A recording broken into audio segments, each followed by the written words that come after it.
4th of July weekend tradition for race fans. Night racing at Daytona, whether it's called the Firecracker 400 or the Coke Zero 400, this race is always full of fireworks. Brad Keselowski was the fastest car all night. He takes the lead of the race on lap 52. Let's fast forward to lap 90, and here are those fireworks. Jimmie Johnson bumped into Jamie McMurray, causing the big one, taking out drivers like Danica Patrick, Dale Earnhardt Jr., and Matt Kenseth.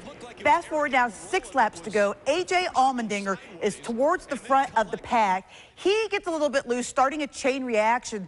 Drivers start stacking up, but Ryan Blaney doesn't get the memo. Hooks Carl Edwards, brings out a caution and sets up a green-white checkered finish. Coming to the finish, Kurt Busch goes for a wild ride, but he doesn't hit anything. The caution doesn't come out, and it's Keselowski hanging on for the pretty dominant win at Daytona. It's the 100th win for Penske Racing in NASCAR. Kyle Busch is second. Tennessee native Trevor Bayne with a very nice third-place run. Keselowski's teammate Joey Logano is fourth, and Bayne's teammate Ricky Stenhouse Jr. is fifth. What a difference a week makes. The Johnson City Cardinals have rocketed to the top of the Appy League West standings. That's what you get when you win 4 of your last 6 games. The Cardinals playing host to Princeton tonight. The Rays would strike first. Runner on third for Adrian Rodon. And he singles back up the middle. That scores Bob Melly. But then Rodon gets a little greedy. The ball gets away from Joshua Lopez just briefly, but he is still able to catch Rodon trying to steal second. Cards then would get things rolling. Lopez with the roller to right. DeAndre Asbury Heath misplays it. Lopez cruises into third base. Next up is Yariel Gonzalez. He hits a fielder's choice that scores Lopez. Redbirds win a wild one in walk-off fashion in the 9th, 11-10. Elizabeth then playing host to Bluefield. The Jays, the big lead in the 7th, and adding to it Nash Knight.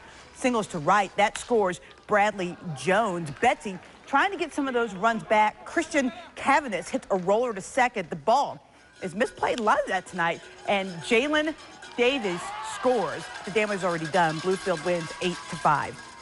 Elsewhere around the league tonight, Bristol wins a slugfest in Pulaski 15-14, and Greenville wins 6-2 over Kingsport. Former Tusculum pitcher turned Met Placido Torres gives up 1 run, struck out 2 in his return to Greenville. It's going to be a fun finish to the East Tennessee Amateur. Heading into today's second round, 11 golfers were within a stroke of the leaders, Brandon Worley and Cayman Ratliff. The front 9 at this course is tough, but the leaders doing battle. This is former Happy Valley and Milligan College turned Tusculum golfer Cameron Duggar, who came in the day 1 stroke back, but he had kind of a rough day. He finished at a tie for 18th.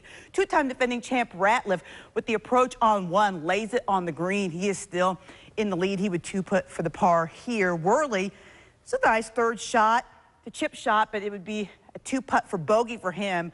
Round 2 is in the book. Let's take a look at the final leaderboard, as it is 4 golfers tied for 4th, including Worley. Eric Russell shot a blistering 68 to jump to the top, a tie for 1st. Chip Spradlin is a stroke back in 3rd. The final round is tomorrow. It's been quite a ride for Steve Spurrier, Heisman Trophy winner, national champion. The list goes on, and it all started here in Johnson City, Tennessee. His work as a Hilltopper has now landed him in the National High School Hall of Fame. Give a rousing welcome to Steve Spurrier. He passed for 16 touchdowns in football, averaged 22 points per game in basketball, and was 7-0 as a pitcher, leading Science Hill to the state baseball championship. Spurrier was named All-State in 3 sports and an All-American in football, and one of many Hall of Fames that Steve Spurrier will end up in when it's all said and done. Well, that's pretty cool. Yes. And has ties right here to Johnson City. All started right here. That's awesome. Thank you so much, Heather. And we'll have one look at your Storm Track 5 forecast coming up.